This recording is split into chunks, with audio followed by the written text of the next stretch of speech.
Welcome to the Forecast, a Fortify Rights podcast. It's been 4 years since the coup in Myanmar, and the results have been catastrophic. Myanmar people across the country have been equally suffering the intensified brutality of the junta military. The junta has killed thousands, displaced millions, and the international community is seemingly unable to provide any solutions to the human suffering we're witnessing. For the Rohingya, I'd say the situation remains dire, stateless, oppressed, and still facing violent repression.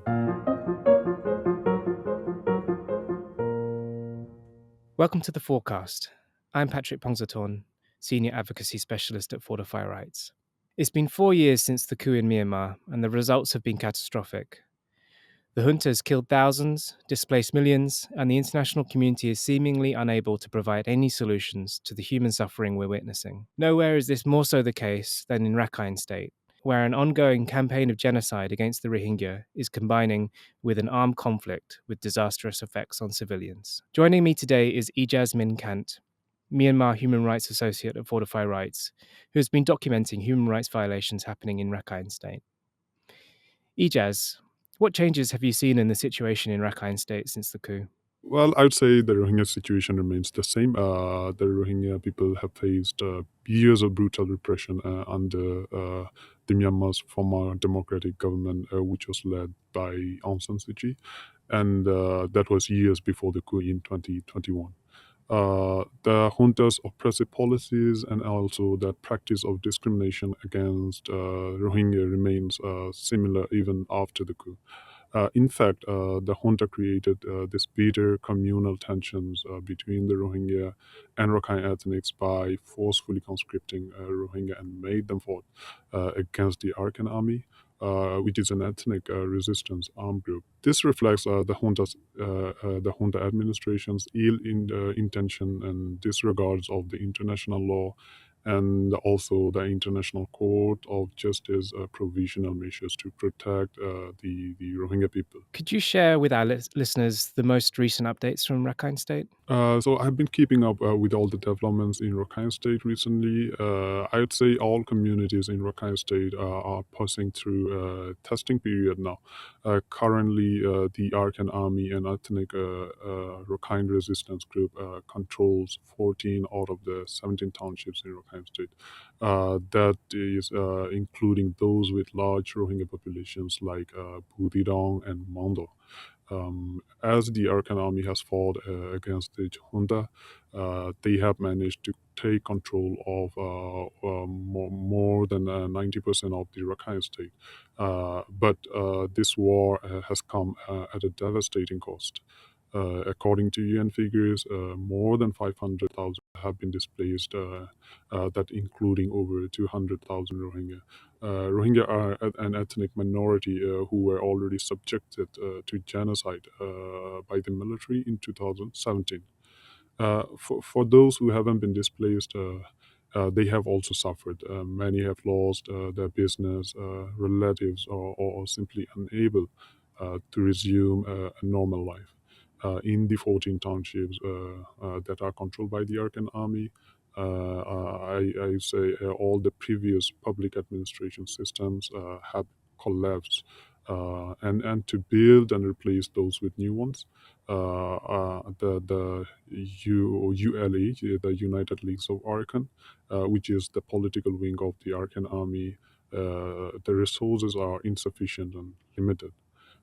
So the people are facing extreme hardships, struggling to find food, access healthcare, or even continue their agricultural work.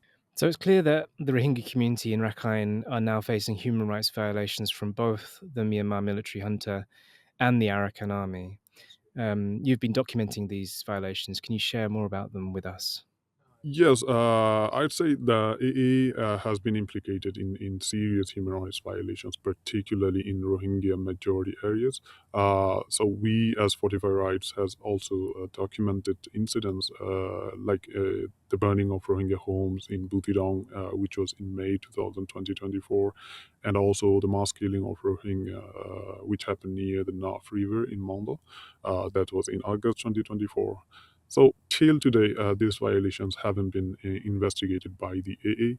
And yes, the Rohingya community remains highly vulnerable under their control.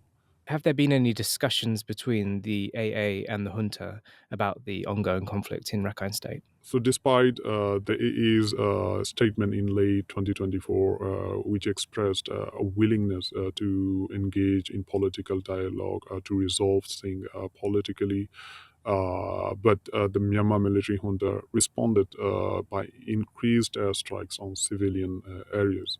So some of those recent strikes include one in Phongsathorn township, which happened on December 31st and also on 5th of January 2025. And the other one is in Chaunimo village, which actually uh, killed over 20 people and more than 400 houses in Ramri Township. That happened on January 8, 2025. The next one is in Chauto Township. That was on in January 11, 2025. So we can see these barbaric attacks have caused widespread destruction, with dozens dead and many more injured. And hundreds of homes have been destroyed, further excavating this crisis. And what is the situation in terms of humanitarian aid? Are humanitarian organizations able to access the people in need? Yeah, I have been documenting this junta's restrictions on trade and aid across Myanmar and particularly in Rakhine State.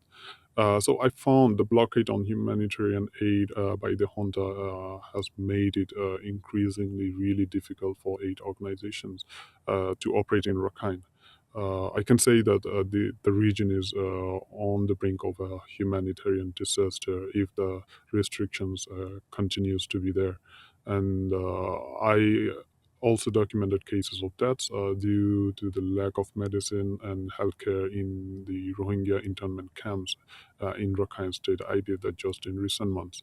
The deaths in Pauto camps due to the lack of proper healthcare are a stark example of what is unfolding there.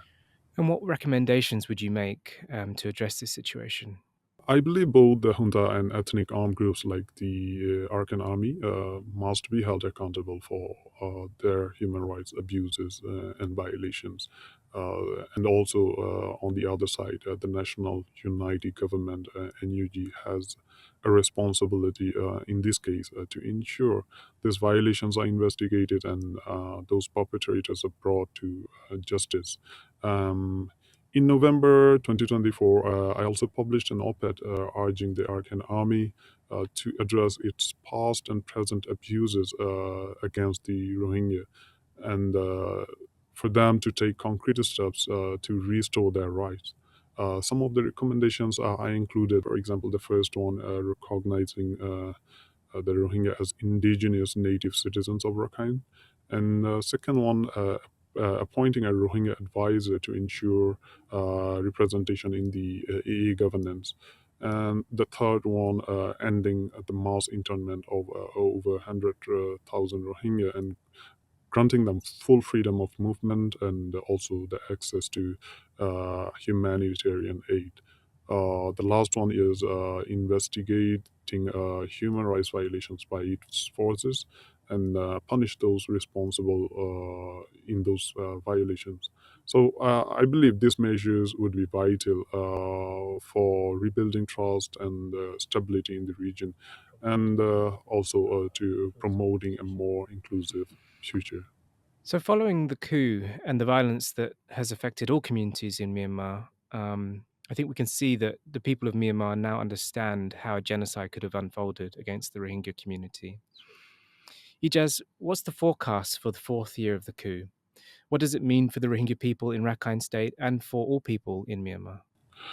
We have seen dramatic changes in Myanmar situation. The resistance groups have made significant gains in terms of territory, but the junta's response has only grown more brutal, with airstrikes killing civilians across the country, including in Rakhine State.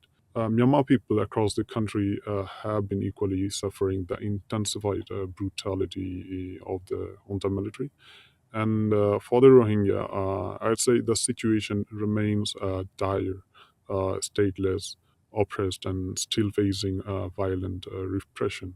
So I encourage the international community must take immediate action pushing for an ICC warrant for the military leader Me Online, and also cutting off aviation fuel supplies to stop their strikes.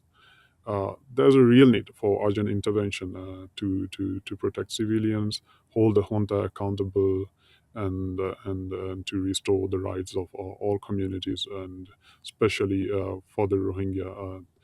There needs to restore their rights and their dignity.